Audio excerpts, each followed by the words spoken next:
Seminggu lebih gue udah bergaya kayak orang kaya menggunakan si Oppo Find N2 Flip.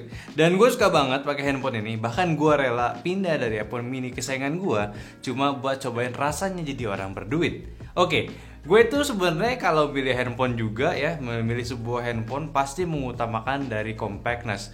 Gue bukan orang yang full utilize dari handphone ya sebagai alat harian gue. Mostly cuma buat komunikasi sama ya lainnya itu paling banyak di PC gitu. So that's why gue suka sama HP bagus lainnya. Cuma karena nggak compact jadi sulit gitu buat gue consider gunain handphone lain-lainnya gitu sebagai daily driver gue. Dan jelas juga kenapa gue mau consider pakai HP ini ya karena handphonenya termasuk handphone yang compact gitu. So akhirnya ya gue udah punya dua handphone compact buat jadi daily driver gue, HP lama gue dan HP baru ini gitu, si Oppo Find N2 Flip. Dan apakah smartphone ini, si Oppo Flip ini berhasil? Well, banyak pembahasan yang mungkin gue angkat di sini. Dan di sini gue nggak dibayar Oppo buat angkat omongan soal handphonenya ya. Jadi ya mungkin dengan video ini pun bisa dikonsider kalian kalau kalian masih ragu sama handphonenya. Jadi mungkin abis ke mall lihat pop-up store-nya Oppo Find N2 Flip ya di mana-mana, tapi ragu ya beli nggak ya mending abis nonton ini semoga aja bisa membantu kalian. Oke. Ya sebenarnya kalau kalian sebagai orang awam yang ingin membeli handphone prestigious, handphone ini udah menawarkan banyak jaminan terutama dari masa pemakaian sampai kalau ada apa-apa lu bisa lebih tenang. Kayak lu bisa ganti anti gores selama 2 kali setahun, maksimal 3 tahun, so 6 kali lu bisa ganti secara gratis cuma-cuma. Dan juga dijamin bagian hardware-nya selama setahun dalam masa Oppo Care Plus ya.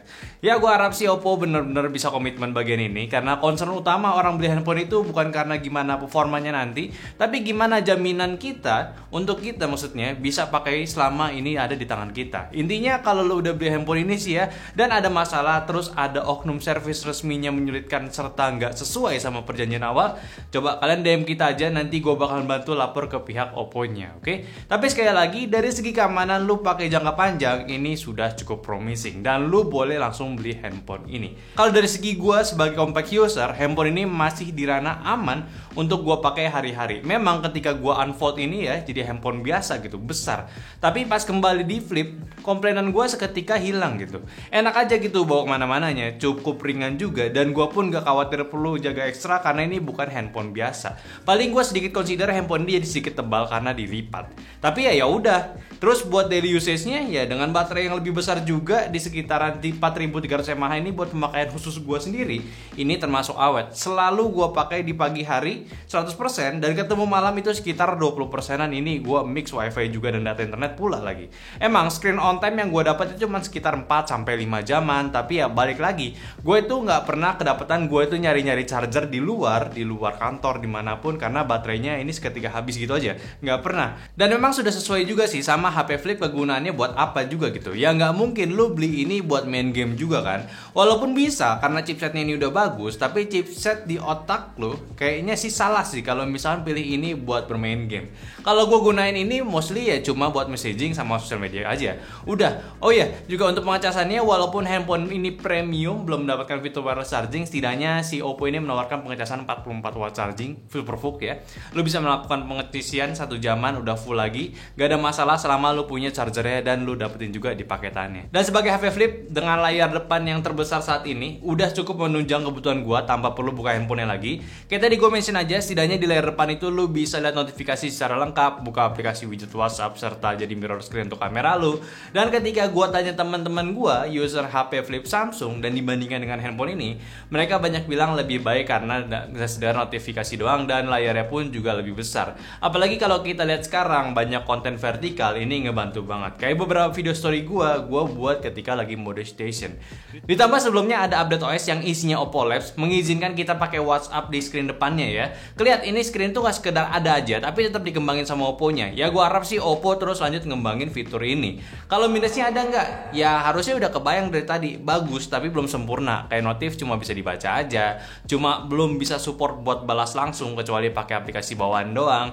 Terus WhatsApp pun belum bisa buka keyboard ataupun quick reply, ya cuma VN doang. Serta untuk penggunaan kamera belum seintuitif kita pakai biasanya, maksudnya yang dia mode standar ya. Jadi ya cuma bisa berharap sama Oppo sih ya sekarang kalau bisa dikembangin terus gitu. Ya walaupun sebenarnya lu bisa pakai aplikasi CoverOS biar lebih maksimal lagi penggunaannya. Cuma ya namanya third party apps ya pasti nggak mungkin bisa optimal secara cepat. Tapi kalau misalkan tim Oppo bekerja sama atau mengaplikasikan fitur ini, fix ini kelebihan layar depan yang bisa dikembangin lebih jauh lagi. Bisa main game cuy kalau pakai si CoverOS sebenarnya ya. So, selama penggunaan handphone ini terkhusus di fitur uniknya ini sih gua udah merasa cukup sama Oppo tawarkan. Dan berharap sih gimana nantinya gitu, gimana di N3 Flip ataupun N4 Flip gitu. Kalau untuk secara standar handphone ini ya udah punya desain yang bagus. Flipnya dengan build quality yang bagus, warna hitamnya super premium karena ada tekstur belakangnya yang biasa di handphone lain yaitu Oppo Glow. Jadi nggak gampang kotor di bagian bodinya. Serta hinge-nya ini memiliki teknologi Oppo tersendiri yang lebih rapat, lebih kuat, tahan sampai 400.000 kali lipat. Serta lebih minim untuk crease-nya pula. Walaupun ini masih kelihatan crease-nya, tapi gue sendiri sih setuju dengan statement invisible crease-nya Oppo karena di pemakaian biasa hampir lu nggak rasain adanya crease.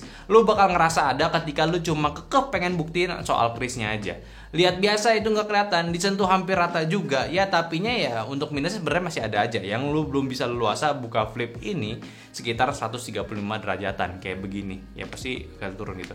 Kayak perlu bukanya setengah atau full sekalian. Tapi siapa juga sih yang buka handphone cuma setengah kecuali buat pamer doang. Ya gue sih selama ini nggak ada kebutuhan buka, nggak bisa dibilang setengah ya, mungkin 3/4 kali gitu ya. Ya buat rekam juga nggak enak gitu. Kalau buat rekam camcorder sebenarnya nggak enak juga, kayak pamer material doang gitu. Bobot handphonenya sekitar 191 gram. Layar depan ukuran 3,26 inci, resolusi 720p, AMOLED, lapis Corning Gorilla Glass 5, dan up to 900 nits keserayannya. Masih jelas kalau dipakai outdoor, sedangkan layar utamanya udah AMOLED Flexible LTPO, resolusi Full HD+, refresh rate 120Hz, dynamic down to 1 Hz ya, brightness up to 1600 nits, serta juga pasang anti gores bawaannya. Yang gue suka sama handphone flip ini ketika dibuka tuh rasionya nggak kayak handphone biasa, melainkan lebih panjang, yaitu 21:9, jadi lebih luas. Mungkin kalau kalian suka sama handphone limbah Jepang ya, ngerti maksud gue itu apa, ini cocok sama yang biasa lu pakai. Dan selama gue pakai pula nggak ada kendala apapun saat digunakan. Layarnya bagus, tajam, responsif pula kayak handphone flagship lainnya yang dibentuk fleksibel aja. Cuma ya seperti handphone lipat lainnya, sangat dianjurkan untuk lo ini tidak asal tutup handphonenya ketika di keadaan tidak bersih. Minyak nggak apa-apa, asalkan kalau debu ataupun ya partikel-partikel itu harus dibersihin dulu biar lebih aman. Kalau Always on Display ready di kedua sisi, intuitif pula ala Oppo yang customizable sesuai yang lo mau. Sedangkan kalau di sektor performa ini handphone udah pakai salah satu chipset flagship MediaTek yaitu Dimensity 9000 Plus yang mana menggunakan TSMC 4 nanometer, dan sama juga seperti handphone inovatif lainnya yang nggak menawarkan max out performance karena ini nggak ditujukan untuk para gamer atau para performance hunter. Tapi buat harian yang udah saset-saset nggak lemot sama sekali. Konfigurasi RAM storage-nya gede, 8GB, 256GB, and spasi RAM juga ada. Serta kalau gua terkarga, handphone ini bisa dipakai selama 4 tahun. Performanya pun itu bakalan tetap bagus, tetap lancar, dengan catatan lu jaga handphonenya jangan dihancurin ya. Dan buat ColorOS di handphone ini juga terbaru di versi 13 dengan basis Android 13 juga. Sudah mendapatkan OS update sekali, dan juga security patch-nya ada. Yang jelas handphone flagship jadi top priority buat hal ini sih. So ya good one Oppo gitu. Cukup responsif di bagian softwarenya. Cuma yang gue harapkan sih buat Oppo dengan ColorOS di handphone flip ini sih ya sebisa mungkin bekerja sama dengan developer aplikasi selain Oppo buat terus kembangin maksimalin si fiturnya terlebih di layar ini. Jujur gue sih pengen banget kalau Oppo bisa buat LED version app-nya untuk di layar depan. Dan apabila Oppo ingin komitmen bergabung ke ekosistem flip ya, ini bakalan jadi investasi yang bagus cuy. Cuma ya buat sekarang sih this is just a good flip OS ya. Dan buat performanya sendiri, gue tadi udah bilang ini sudah lebih dari cukup untuk sebuah handphone flip yang bisa jamin kebutuhan harian lu itu super terpenuhi tanpa lag sedikit pun ya. Tapi kita bahas sedikit lah soal teknisnya, yaitu soal stabilisasi. Handphone ini menurut gue termasuk handphone yang pintar. Lu lihat dulu dari stress test yang kita dapat, ini menurut lu mengerikan gak nih? Ya, sebenarnya ini biasa terjadi handphone yang memang gak menjual full performance di handphonenya. Tapi yang gue suka ini, Oppo itu sensornya cukup pintar dan gue bisa katakan ini masih di kategori yang stabil juga.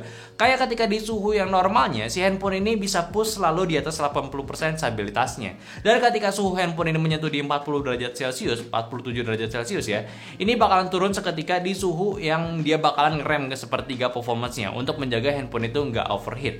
Dan itu pun tetap di range segitu saat performance-nya turun. So kesimpulannya, ketika lu nggak push sampai suhu yang setinggi itu, handphone ini sebenarnya cukup stabil di nanganin performance-nya. Bagus dong. Bahkan gue bisa main game Honkai Star Rail di settingan medium di waktu yang lama tanpa ada stuttering performance. Di FPS rata-rata 40-an, sekali lagi ini bukan handphone gaming ya. Tapi main game bisa apa enggak? Ya, apakah bagus? Ya tentu. Kalau lu cari handphone gaming tidak ya. Tapi buat cuma butuh keperluan kasual dan main game gak segila itu, handphone ini masih kuat banget ya. Nah, ngomongin soal suhunya, ini unik juga karena handphone ini flip, artinya kedua bagian ini tuh sebenarnya kepisah cuy. Cuma disambung sebagian besar sama layar dan juga hinge tengahnya ini. Suhunya pun itu kebagi cuy, kayak ketika lo lagi main game hawa hangatnya cuma berada di sisi atas handphonenya dan sisi bawahnya itu adem banget. Dan kebalikannya, ketika lagi charging sisi bawahnya itu hangat karena kapasitas baterai besar ada di bagian bawah, serta yang agak disayangkan yaitu di bagian haptic feedbacknya. Rasanya itu jauh lebih kuat di bawahnya karena memang kalau di kondisi pemakaian standar getarnya itu enak banget. Cuma kalau lagi dapetin sensasi sama di sisi atas handphonenya, lo nggak dapetin sensasi haptic feedback yang sama nantinya. Kita relaksasi sebentar sambil gue tekankan juga apakah handphonenya bagus, performanya bagus ya. Gue yakin lu semua pengen gue bilang handphone itu jelek, nggak stabil. Tapi sayang cuy, ini handphone performance-nya masih meets the requirement. Gue nggak peduli sama omongan lu atau omongan gue sendiri tentang handphone performance pada smartphone ya. Tapi lihat cuy, ini handphone lipat gitu. New kind of phone which still has so many room of improvement gitu. Yang sekarang itu udah oke, tinggal ditingkatkan lagi aja ini sebenarnya. Kayak buat kamera juga nih. Ini handphone pakai dua kamera. Dua lensa maksud gue ya. 50 megapiksel main kamera dengan Sony IMX890, 8 megapiksel ultrawide, dan di bagian depannya pakai 32 megapiksel kamera depan. Ini handphone juga pakai Mari Silicon X serta co-develop barang Hasselblad juga. Jadi NPU-nya dan juga ya processingnya itu kita lihat aja hasilnya seperti apa. Sebenarnya nggak banyak yang perlu dibahas sih. Untuk kamera utamanya buat handphone flip ini udah bagus banget. Dari segi warnanya pas vividnya, dynamic range-nya aman. Ya ini udah bukan foto yang jelek sih menurut gua.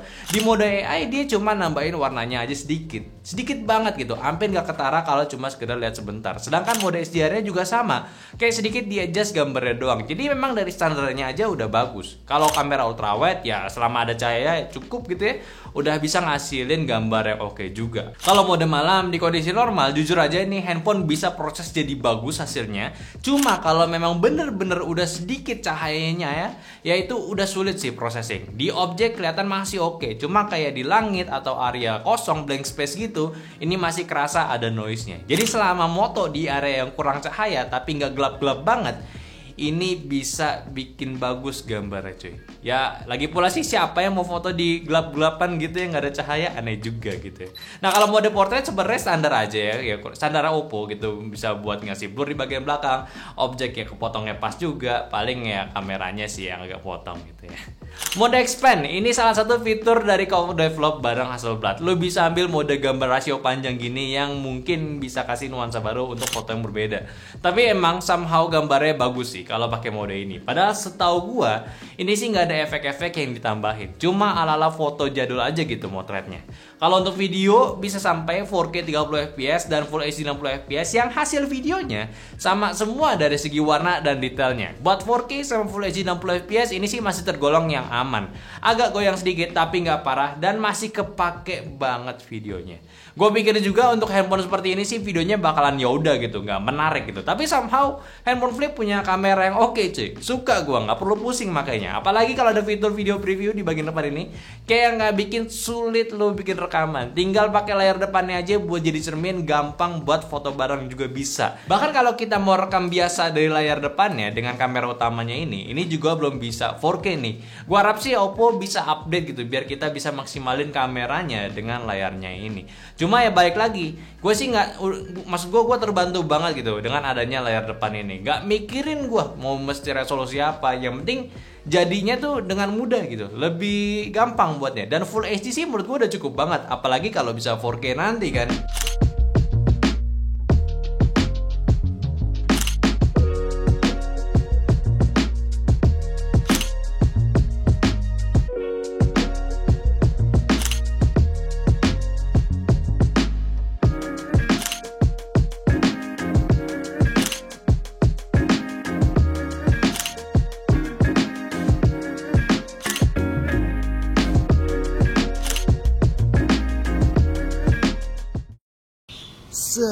Gokil banget nih. Oppo Find N2. Gue lagi nyobain kamera depannya. Ini kamera depannya ya, bukan kamera belakangnya.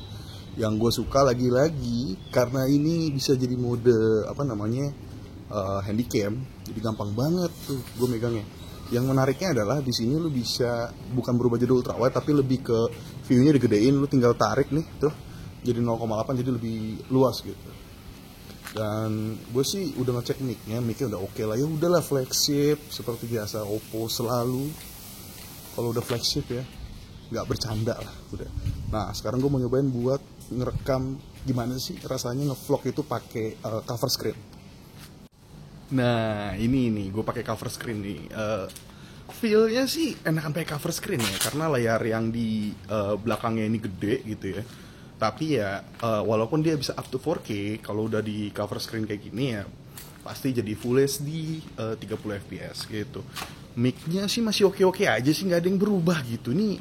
Makanya nih Oppo Find N2 Flip nih harusnya bikin si sebelah mikir lah minimal gitu ya. Jadi nih kece banget, gue bener-bener kalau make ini ngevlog gitu sih harusnya sih pede gila sih. Gokil. Oppo Find N2 Flip mantap. So, Oppo Find N2 Flip, apakah handphone ini bisa disebut smartphone flagship premium? Jawaban gue bisa banget. Apakah sudah menyamai kualitasnya dengan Samsung Z Flip 4 ya? Sayangnya gue belum cobain handphone itu. Tapi dari testimoni teman-teman gue, ini udah bisa nyamain kualitasnya. Cuma dari gue sendiri, ini handphone punya potensi besar sebagai handphone premium. Dari build quality-nya, teknologinya, dan usability-nya ini udah bagus banget. Cocok buat kalian para tech savvy yang pengen cobain teknologi baru. Barang statement juga dengan bentuk kompak yang bisa menunjang harian lo dengan baik, bahkan ketika lo bisa maksimalinnya gitu.